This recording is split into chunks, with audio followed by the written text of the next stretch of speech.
आज जिस विषय पर हम चर्चा करेंगे वह है साठोत्तरी हिंदी कविता अथवा समकालीन हिंदी कविता। मित्रों, साठोत्तरी हिंदी कविता के बारे में यह कहा जाता है कि हिंदी कविता के इतिहास में जो कविता के विकास की परंपरा है, जिसमें भारतेंदु युग, द्विवेदी युग, फिर छायावाद, प्रगतिवाद, प्रयोगवाद और उसके बाद साठोत्तरी हिंदी कविता का दौर आता है। साठोत्तरी हिंदी कविता जैसे कि शब्द से ही स्पष्ट है कि सन 1960 के बाद की हिंदी कविता। इसे नामकरण इसका साठोत्तरी क्यों दिया गया या समकालीन कविता क्यों कहा जाता है, इसको समझना ज़रूरी है। साठोत्तरी हिंदी कविता को समकालीन हिंदी कविता भी कहा जाता है। साठोत्तरी हिंदी कविता का मतलब सन 60 के बाद हिंदी कविता में काव्य की बहुत सारी धाराएं एक साथ प्रवहमान होने लगी। उसके पहले नई कविता, प्रयोगवाद जैसी काव्य धाराएं केंद्रीय विधा के रूप में या केंद्रीय काव्य धारा के रूप में थीं। क्योंकि नई कविता के समय ही जैसे कि जगदीश गुप्त ने नई कविता पत्रिका में उस दौर में प्रवहमान लगभग कई काव्य धाराओं के बारे में लिखा है। सचेतन कविता, युगस्वादी कविता, सजग कविता, अकविता, तमाम सारी काव्य धाराएँ थीं।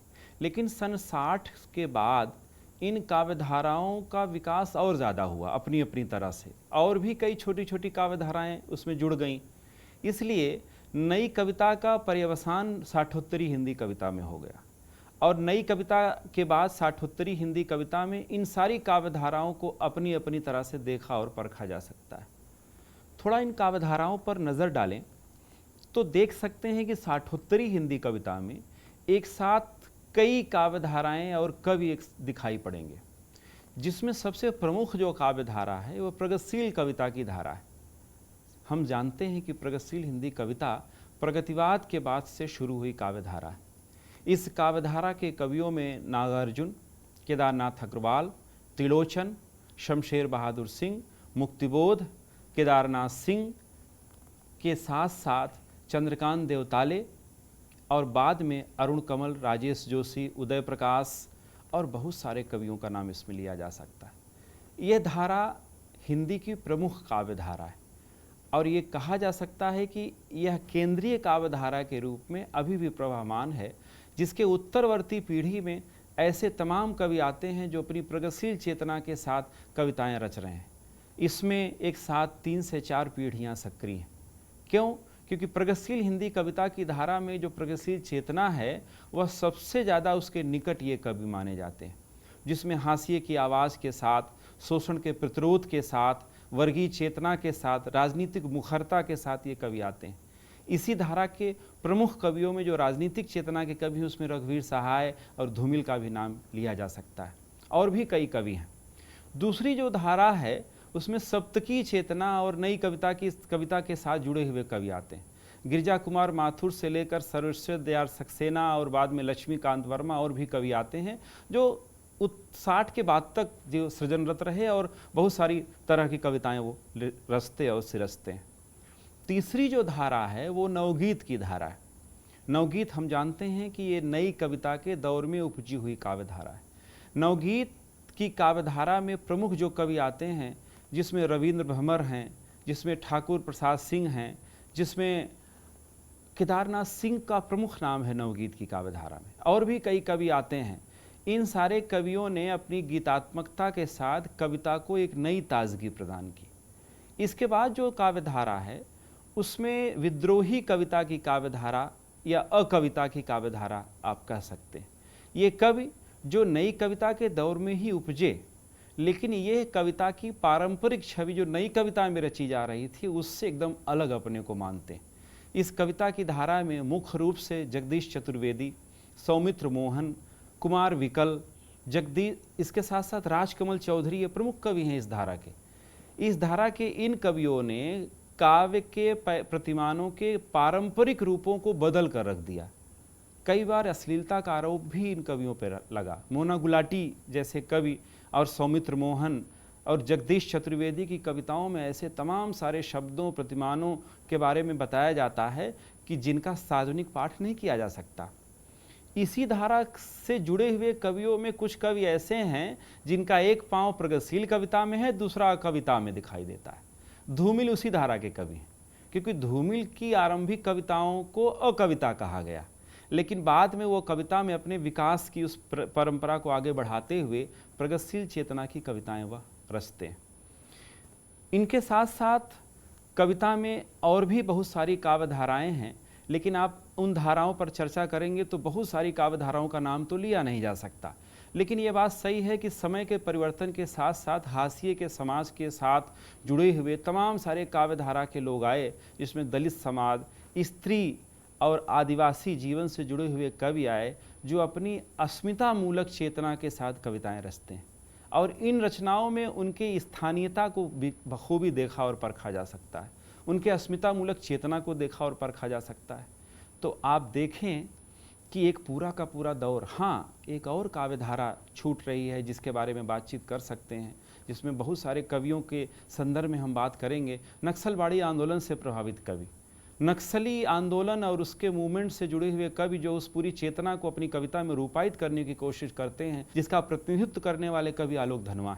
और युवा पीढ़ी जो प्रगतिशील चेतना के साथ जुड़ती हुई आगे बढ़ती है, उसमें आप जो इस समय रच रहे हैं, जो प्रमुख कवि जो हमारे वर्तमान समय में अपनी कविताओं को रच रहे हैं, जिसमें अरुण कमल हैं, राजेश जोशी, और इसी परंपरा के कवियों में आप जिन कवियों का नाम लेंगे उसमें एकांत श्रीवास्तव, बद्री नारायण, निलय उपाध्याय, जितेंद्र श्रीवास्तव और भी बहुत सारे कवि आते हैं। यहाँ तक कि इस दौर में युवतम पीढ़ी भी अपनी कविता को रच रही है। ऐसे में कविता की एक लंबी चौड़ी परंपरा और बहुत सारे घराने साठोत्तरी कविता में दिखाई देते हैं। लेकिन ये कुछ प्रमुख घराने हैं जिनका जिक्र मैंने किया, और अभी भी इस चेतना में जो सबसे प्रमुख चेतना है वो प्रगतिशीलता का तत्व ही है, इसमें कोई दो राय नहीं। इसी परंपरा से जुड़ते हुए तमाम सारे कवि आते हैं। बहुत से कवियों का नाम भी छूट रहा है, जैसे स्त्री कवित्रियों में आप नाम लीजिए, इस समय जो रचने वाली कवित्रियाँ हैं उसमें सविता सिंह, अनामिका जैसे कवि हैं जो स्त्री चेतना को अपनी तरह से रूपायित करने की कोशिश करते हैं। दलित चेतना में आप देखें तो ओम प्रकाश वाल्मीकि, कमल भारती से लेकर तमाम सारे कवि आते हैं। और इसके साथ साथ आदिवासी चेतना के जो कवि हैं उसमें 2-3 कवि युवा पीढ़ी के बड़े महत्वपूर्ण कवि हैं, जिसमें निर्मला पुतुल और अनुज लुगुन जैसे कवि आते हैं। इन लोगों ने आदिवासियत और उसी आदिवासी संस्कृति को अपनी कविता में हिंदी में भी लिखा है। खास बात यह है, एक युवतम कवित्री है जंसिता केरकेट्टा, अनुज लुगुन, इन लोगों ने अपनी निजी भाषाओं में भी लिखा है, लोक भाषाओं में, इसके साथ साथ हिंदी में भी लिखा है, जो हिंदी कविता के मेयार को विकसित करने वाली। तो ऐसे इस पूरे काव्य परिदृश्य को अगर हम समझें तो कविता की इतनी सारी पीढ़ियां एक साथ सृजनरत है, तो साठोत्तरी हिंदी कविता का काव्य परिदृश्य बहुत विकसित और व्यापक है। दूसरी बात, साठोत्तरी कविता में किन किन बिंदुओं को विशेष रूप से ध्यान दिया गया, तो यहाँ पर आलोचकों ने इसके बहुत सारे और भी नाम सुझाए, जैसे इसे समकालीन कविता कहा जाता है, सांप्रतिक कविता कहा जाता है, समसामयिक कविता भी इसे कहा गया। तो इन सारे शब्दों पर अगर आप ध्यान दीजिए कि समकालीनता का जो तत्व है, समकालीनता का मतलब होता है हर कविता अपने समय के समकालीन दस्तावेजों के साथ ही उपस्थित होती। लेकिन जब समय के बोध के साथ हम बातचीत करते हैं तो अपने समय के कुछ दशकों के आसपास की कविता को समकालीन कविता कहा जाता है। लेकिन यहाँ जो साहित्य का जो कालबोध होता है वह इतिहास के कालबोध से थोड़ा व्यापक होता है, क्योंकि उसमें हम कविता के फ्रेम में जब चीज़ों को बांटते हैं या नाम में बांटते हैं तो उसकी विशेषताओं को ज़्यादा लेते हैं। इसलिए यहाँ पर साठोत्तरी और समकालीन शब्द ज़्यादा महत्वपूर्ण शब्द हैं, क्योंकि यहाँ पर इनका कालबोध ज़्यादा व्यापक है, जबकि सांप्रतिक या समसामयिक कविता कह देने से कुछ ही वर्षों का बोध होता है। तो ऐसे में तमाम सारे आलोचकों ने समकालीन और साठोत्तरी नाम बताया भी है और इसकी अनुशंसा भी उन्होंने की है। फिर समकालीन कविता का संबंध कैसे विकसित होता है, समकालीन कविता को किन किन रूपों में देखा और परखा जाता है, तो समकालीन कविता का आधुनिकता से बड़ा गहरा संबंध है। आधुनिकता से संबंध इस तरह से कि जो समकालीन कवि है वो आधुनिकता के बने बनाए पैमाने को तोड़ता है, एक ऐसी आधुनिकता जो औपनिवेशिक आधुनिकता को लेकर चलती है, ऐसी आधुनिकता जो औद्योगिक सभ्यता को लेकर चलती है, उसका प्रतिरोध करता है ये कवि। ये कवि अपनी कविता में आधुनिकता के नए रूपों को सृजित करता है, और वह रूप कौन से हैं जिसमें देशज आधुनिकता, भारतीय आधुनिकता के सारे रंग आते हैं, जिसमें ऐसे समाज की संकल्पना की जाती है जो इन विद्रूपताओं के खिलाफ खड़ी होती है। शहरी आधुनिकता, वैज्ञानिक विज्ञान से जुड़ी हुई जो आधुनिकता है, जो तकनीक पर जुड़ी हुई आधुनिकता है, उसको ये कवि प्रशंसित करते हुए भी प्रश्नांकित भी करता है और उन जगहों पर प्रश्नांकित करता है जो मनुष्यता के खिलाफ खड़ी होती है। ऐसे में आधुनिकता का पुनर्मूल्यांकन भी ये कविता करती है और इसमें तमाम सारे मानवीय मूल्यों को उभारने की कोशिश की गई। इसीलिए कहा जाता है कि समकालीन कविता में मनुष्य केंद्र में है, सहज मनुष्य केंद्र में है। और ये मनुष्य कैसा, वो नई कविता का मनुष्य तो है ही, सहज साधारण मनुष्य की बात नई कविता में भी है, लेकिन यहाँ मनुष्य जो साधारण और सहज मनुष्य है उसके व्यापक संदर्भों को यह कविता सिरजती और रचती है। उसके प्रतिरोध की चेतना को रचती है, उसके दुख दर्द और दंश को रचती है यह कविता। और यह उस मनुष्य की कविता रचती है जिसमें व्यापक जन समुदाय शामिल है, जिसमें मुट्ठी भर लोग नहीं हैं, इसमें व्यापक जन समुदाय और बहुत सारे वर्गों के लोग शामिल हैं। इसलिए यहाँ मनुष्य की अवधारणा ज़्यादा व्यापक और ज़्यादा विस्तृत फलक पर दिखाई देती है। तीसरे, यथार्थ से समकालीन कविता का रिश्ता कुछ अपनी तरह से है। यथार्थ के बारे में जब बातचीत की जाती है तो यूँ कि हर समय की कविता अपने समय के यथार्थ को रचती है, लेकिन समकालीन कविता का जो संदर्भ आता है यथार्थ के साथ, तो यहाँ यथार्थ को के सृजनात्मकता के बहुत सारे रंग आपको दिखाई पड़ेंगे। कवि बने बनाए फ्रेम को तोड़ता है। समकालीन कविता में इतने सारे रंग आपको मिल जाएंगे कि यहाँ प्रकृति की भी कविता है, मशीन की भी कविता है, परिवेश की भी कविता है, समाज की कविता है, राजनीति की कविता है, इसके साथ साथ लोक की कविता है, हाशिए की कविता है, बहुत सारे और भी रूप आपको दिखाई दे जाएंगे। इसीलिए यहाँ पर कोई केंद्रीयता तो वैसे नहीं बनती, लेकिन फिर भी आप किसी एक तत्व की बात करें कि कविता में किस चीज़ की मुखरता है, तो सही है, राजनीतिक संदर्भों की ज़्यादा मुखरता है। समकालीन कविता में जो राजनीति है उसको लेकर ज़्यादा कवियों ने लिखा है। और समकालीन कविता के सबसे प्रमुख कवियों में केंद्रीयता के साथ जो कवि समकालीनता का नारा देते हैं या समकालीन कविता का प्रतिनिधित्व करते हैं, उसमें धूमिल का नाम सबसे ऊपर है। धूमिल के कविता संग्रह का नाम ही है संसद से सड़क तक। उस कविता संग्रह में धूमिल उस पूरी संसदीय प्रणाली पर प्रश्नांकित करते हैं और संसद के बारे में, लोकतंत्र के बारे में, जनता के बारे में, चुनाव के बारे में वह छोटी छोटी कविताओं के और साधारण शब्दों के द्वारा कुछ कहने की जो कोशिश करते हैं, वो व्यंग्यात्मक तरीके से समकालीन कविता का दस्तावेज बनती है। जैसे उन्होंने लिखा है कि मेरे लिए हर व्यक्ति एक जोड़ी जूता है जो मरम्मत के लिए खड़ा है मेरे सामने। इसके साथ साथ संसद के बारे में उन्होंने लिखा है, हमारे यहाँ संसद तेली की वह घानी है जिसमें आधा तेल आधा पानी। और जनतंत्र के बारे में उसको मदारी की भाषा कहते हैं।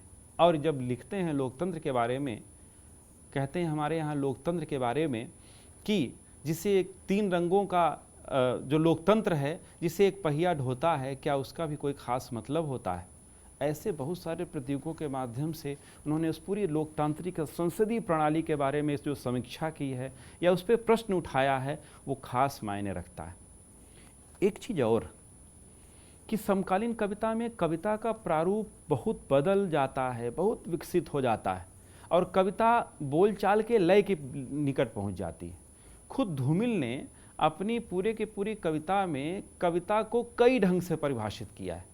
जैसे उन्होंने कहा है, कविता भाषा में आदमी होने की तमीज़।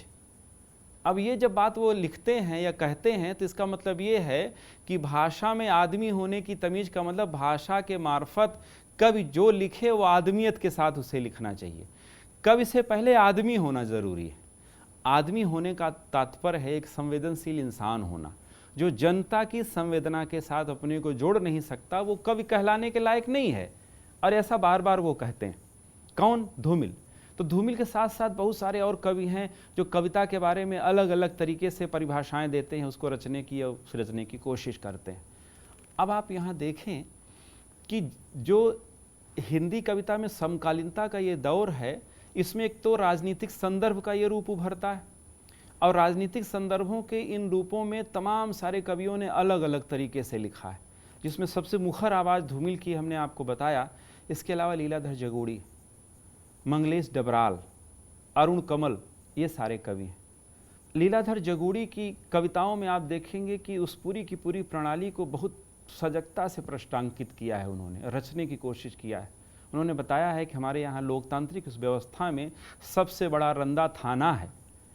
सिफारिश से नौकरी की कुर्सी पर बैठकर रोजगार के लिए जो कवायद की जाती है, उसमें वो थाना और रंदा ऐसे शब्दों का इस्तेमाल करके इस पूरी की पूरी प्रणाली को व्यंग्यात्मक तरीके से ये उसके यथार्थ को बताने की कोशिश करते हैं, उसकी विसंगतियों को बताने की कोशिश करते हैं। ये खास बात है समकालीन कविता की।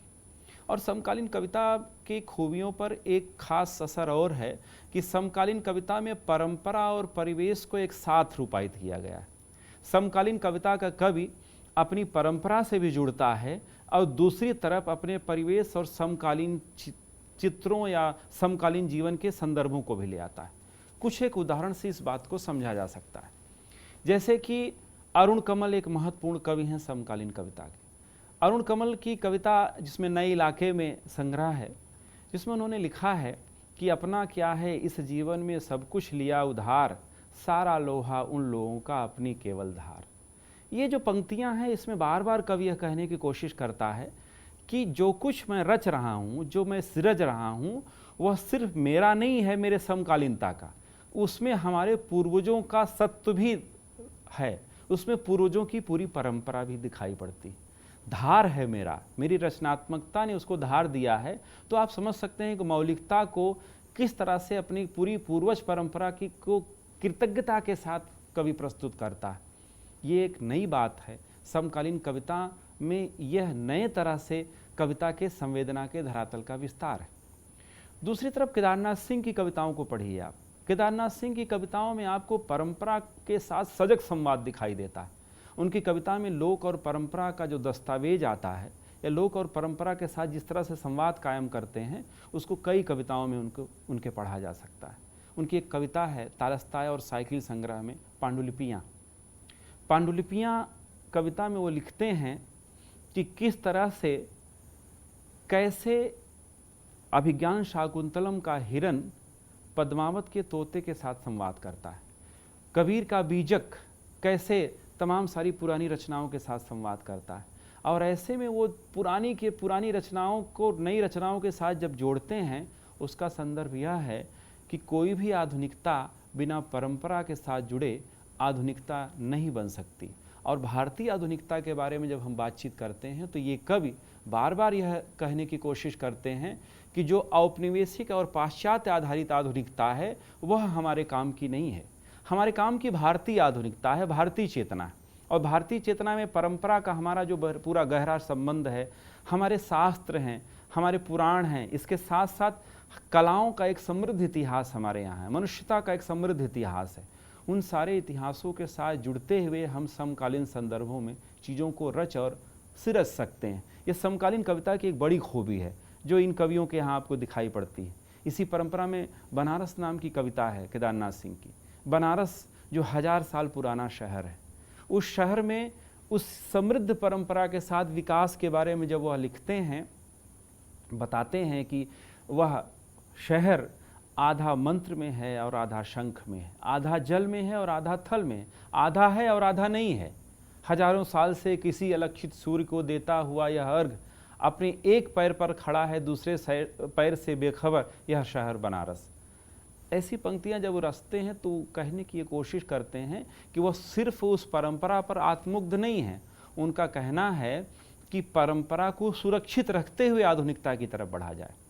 परंपरा को नष्ट करके कोई आधुनिकता नहीं अर्जित की जा सकती। ये इस काल के कवियों में आपको पूरी तरह से दिखाई दे जाएगा। और इस दौर की कविता में कुछ खास बात यह भी है कि यहाँ पर विद्रोह और प्रतिरोध की चेतना बड़ी मुखर है। विद्रोह और प्रतिरोध की चेतना का मतलब यह है कि इस काल के जो बहुत सारे कवि हैं, जैसे आलोक धनवा हैं, ऋतुराज हैं, कुमार विकल हैं और भी कई कवि हैं, इनकी कविता में आपको दिखाई पड़ेगा कि सत्ता और व्यवस्था के साथ टकराने की कोशिश करते हैं मुखर आवाज़ के साथ। और बल्कि ये मुखरता पारंपरिक कविता में जो प्रगतिशील चेतना की कविता है उससे ज़्यादा मुखर हैं ये कवि। उस मुखरता में सीधे सीधे संवाद कायम करते हुए और सत्ता को ललकारने की बात करते हैं, सत्ता परिवर्तन की बात करते हैं, आंदोलन धर्मिता की बात करते हैं। यहाँ तक कि आंदोलन धर्मिता में इन्होंने जिस तरह से गीत लिखे, दुष्यंत कुमार जैसे कवि जो हिंदी गज़ल और गीत की नई परंपरा प्रस्तुत करते हैं। हिंदी गज़लों की नई परंपरा उनके यहाँ दिखाई दे जाती है। हो गई है पीर पर्वत सी पिघलनी चाहिए, इस हिमालय से कोई गंगा निकलनी चाहिए, मेरे सीने में ना सही तेरे सीने में सही, हो कहीं भी आग लेकिन आग जलनी चाहिए। ऐसी पंक्तियाँ आपके अंदर आंदोलन की चेतना भी अर्जित करती हैं और साथ साथ व्यवस्था में परिवर्तन की कवायद भी करती हैं और एक आवाहन करती हैं आपके अंदर। तो ये पंक्तियाँ बड़ी लोकप्रिय पंक्तियाँ हैं जिनको जन जन तक पहुँचाया इन कवियों ने अपनी तरह से। और अदम गोंडवी जैसे कवि हैं जो उसी परंपरा के कवि हैं, समकालीन कविता के सशक्त हस्ताक्षर के रूप में उन्हें देखा जा सकता है, जिसमें वो लिखते हैं कि काजू भुनी प्लेट में विस्की गिलास में उतरा है रामराज विधायक निवास में। ये पंक्तियाँ उनको नागार्जुन की परंपरा से जोड़ती हैं, ये पंक्तियाँ उनको रघुवीर सहाय की परंपरा से जोड़ती हैं और ये जनधर्मी कविता की प्रक्रिया है। तो कविता में एक तरफ कितना फैलाव है, दूसरी तरफ हमारी कविता में ऐसे कवि हैं बद्री नारायण जैसे कवि, प्रेम पर अद्भुत कविताएं लिखते हैं। वो प्रेम पर जो कविता प्रेम पत्र नाम की उनकी कविता है, इतनी खूबसूरत कविता है जो कैसे वेदों से लेकर अभी तक उसको कविता को जोड़ते हुए कि सब आएंगे, जितने तत्व हैं जो नष्ट करने वाले तत्व हैं, अमानुषिक तत्व हैं, वो सबके सब प्रेम को ही खाने की कोशिश करेंगे, प्रेम को नष्ट करने की कोशिश करेंगे। और वो कवि यह बताने की कोशिश करता है कि जीवन को बचाना है तो प्रेम को बचाना बहुत ज़रूरी है। तो ये कवि एक तरफ आपको तात्कालिकता के साथ भी जुड़ते हैं और दूसरी तरफ अपनी कविता में तमाम उन परंपराओं को ले आने की कोशिश करते हैं जो हमारे भारतीय मूल्य हैं, जो हमें मनुष्य अधिक बनाते हैं। और ख़ासियत यही है इस कविता की। और इन संदर्भों में आप बहुत सारे कवियों को और भी देख और परख सकते हैं। और इस काल की कविता में जो समकालीन कविता की कुछ और भी खूबी है, उसमें काव्य भाषा पर थोड़ी चर्चा हम कर सकते हैं। समकालीन कविता में का जो शिल्प विधान है वह शिल्प विधान एकदम नया है। नया इस तरह से कि इसमें लोक लय भी है और छंद की पारंपरिक अनुगूँजें भी हैं, लेकिन ज़्यादातर मुक्त छंद में कविताएं लिखी गई और जो मुक्तता है वह संवाद धर्मिता के साथ लिखा गया है। कवियों ने गद्य सरीखी कविताएं लिखी, गद्य का दबाव बहुत ज़्यादा है इन कविताओं में। यहाँ पर संप्रेषण को बहुत महत्व दिया गया है कि कविता में जो बातें कही जा रही हैं वो पहुँच पा रही हैं कि नहीं पहुँच पा रही हैं। तो संवाद धर्मी कविताएँ और कविता में जो टेक्निक है कविता की, जो काव्य रूप जिसे कहते हैं, तो उन काव्य रूपों में कविता में इस बीच में मुक्तक परंपरा बहुत आपको दिखाई पड़ेगी। कविता का जो छांदसिक विधान है उस छांदसिक विधान में कुछ तो पारंपरिक छंद लेते हैं कवि, लेकिन ज़्यादातर कवि मुक्त छंद की ही कविताएं लिखना पसंद करते हैं। क्यों? क्योंकि समय और समाज का यथार्थ इतना जटिल हो चुका है, समकालीनता का समय इतना ज़्यादा जटिल हो चुका है। इस जटिलता को व्यक्त करने के लिए छंद के बने बनाए ढांचे में अगर वो कविता लिखेंगे तो शायद यथार्थ रूपायित नहीं हो सकता। इसलिए वो मुक्त छंद की कविता में अपनी बातें रखते हैं, लेकिन लोक धुन लय और संगीतात्मकता को छोड़ते नहीं। खुद धूमिल की कविता को पढ़िए, आप रघुवीर सहाय की कविता को पढ़िए, केदारनाथ सिंह की कविता को पढ़िए, अरुण कमल और राजेश जोशी की कविता को पढ़िए। इन कविताओं में आपको लोक लय धुन संगीतात्मकता और उसके साथ साथ उसके बीच में जो कविता का तत्व है जिसमें कहते हैं कि काव्य भाषा की संजीदगी और सृजनात्मकता के तत्व वो बार बार दिखाई पड़ेंगे। और भाषा में सरलता के साथ सहज सरल भाषा को ये कवि रचते हैं। शब्द कहाँ से ले आते हैं? परिवेश से ले आते हैं, लोक से शब्दों को ले आते हैं, लेकिन शब्दों की सांद्रता बहुत खूबसूरत है। कविता में प्रकृति भी आती है, लेकिन वह प्रकृति कोई वायवीय प्रकृति नहीं है। वो प्रकृति ऐसी है कि जो मनुष्य के साथ सहचर बन के रहती है। कविता में सहचरता के साथ, सहचर प्रकृति के साथ ये कवि अपनी कविता में उस प्रकृति को ले आने की कोशिश करते हैं जहाँ वो जीते हैं। चांद भी आता है इनकी प्रकृति में, इनकी प्रकृति में सूरज भी है, इनकी प्रकृति में नदी भी है, पहाड़ भी है, लेकिन वह ऐसे पहाड़ और नदी हैं जो उनके जीवन को खूबसूरत बनाते हैं, जो उनके जीवन में अधिक ज़्यादा ताजगी पैदा करते हैं। मुझे याद आती है चांद की वर्तनी नाम की कविता है राजेश जोशी की। इतनी खूबसूरत कविता है जिसमें वो लिखते हैं कि चांद लिखते समय मैं 2 बार चांद लिखता हूँ। एक बार चांद लिखता हूँ और दूसरे चंद्रबिंदी पर चांद जब लगाता हूँ, जब लिखते हैं तो 2 बार चांद लिखा जाता है। अब ये जो बिंब है ये बड़ा नया सा बिंब है, बहुत खूबसूरत सा बिंब है। ये राजेश जोशी और बहुत सारे कवि हैं, अरुण कमल, राजेश जोशी की इनकी कविताओं में आपको बोल चाल के शब्द आते हैं और जीवन में जो रोज़ाना इस्तेमाल किए जाने वाली चीज़ें, हींग है, धनिया है, सौंठ है, अचार है, खिचड़ी है, इन पर इन लोग कवियों ने कविताएं लिखी हैं, जिनको रोज़ और अपने आसपास के परिवेश में उन लोगों के ऊपर इन्होंने कविताएं लिखी हैं जो हाशिए के समाज के प्रति इनकी प्रतिबद्धता जाहिर करता है। लकड़हारे पर कविता लिखते हैं, ये ऊँट वाले पर कविता लिखते हैं, हिंदू मुस्लिम संबंध को विकसित करने के लिए जो हथकरघे का व्यवसाय करते हैं उस पर वो कविता लिखते हैं। लुकमान अली जैसी कविताएं केदारनाथ सिंह की कविता पढ़ सकते हैं आप। इसके साथ साथ हमारे यहाँ रोज़मर्रा की ज़िंदगी में जुड़े हुए हमारे जीवन में प्लम्बर पर कविता लिखी जा रही है, मजदूर पर, किसान पर कविता लिखी जा रही है और इन संदर्भों को आप कई सारे रूपों में देख और समझ सकते हैं। जो समकालीन कविता का जो स्वरूप है वो बहुत विस्तृत और फैला हुआ है। और ऐसे संदर्भों के बारे में जब बातचीत करें आप तो काव्य भाषा में जो बिंबों की रचना है और जो प्रतीक आते हैं, जैसा कि मैंने बताया कि बिंब और प्रतीक भी कहीं ऐसे पौराणिक तरीके से लाने की कोशिश समकालीन कविता का कवि नहीं करता, वो आसपास से ही चीज़ों को ग्रहण करने की कोशिश करता है, ऐसे प्रतीक ले आने की कोशिश करता है कि उन प्रतीकों के माध्यम से वो अपनी बातें पूरी तरह से रख पाए और उसको संप्रेषित कर पाए। जो युवतम कवि हैं उन युवा कवियों के यहाँ आपको तमाम सारे ऐसे बिंब मिल जाएंगे जिन बिंबों के माध्यम से वह हमारी पूर्वज परंपरा के साथ अपनी कविता को जोड़ते ही हैं, साथ साथ नए धरातल पर नए चित्र के माध्यम से युग के बदलते पैमाने को अपनी कविता में सृजने की कोशिश करते हैं। और अंततः एक बात खास समकालीन कविता कि समकालीन कविता का जो दौर है वो सन 60 से लेकर अभी तक 21वीं सदी का दूसरा दौर चल रहा है, दूसरा दशक चल रहा है। यहाँ तक आज भी हिंदी कविता में सबसे ज़्यादा सृजनात्मकता के साथ लोग लिख पढ़ रहे हैं और हिंदी कविता में एक साथ 3 से 4 पीढ़ियाँ सृजनरत हैं। और अभी सूचना तकनीक के इस युग में नए सिरे से कविता की मांग बढ़ी है। सूचना तकनीक और इंटरनेट के इस ज़माने में कविता की पुरानी पद्धतियों के साथ साथ जो नई कविता की पद्धति है, जो नई टेक्निक है, उसने भाषा को भी बदला है, भाषा के साथ साथ चेतना को भी बदला है और नया से नया कवि अपनी कविता के माध्यम से इस नई संचार टेक्नोलॉजी के माध्यम से दिनों दिन, रातों रात वह लाखों लाख लोगों के बीच पहुंच जाता है।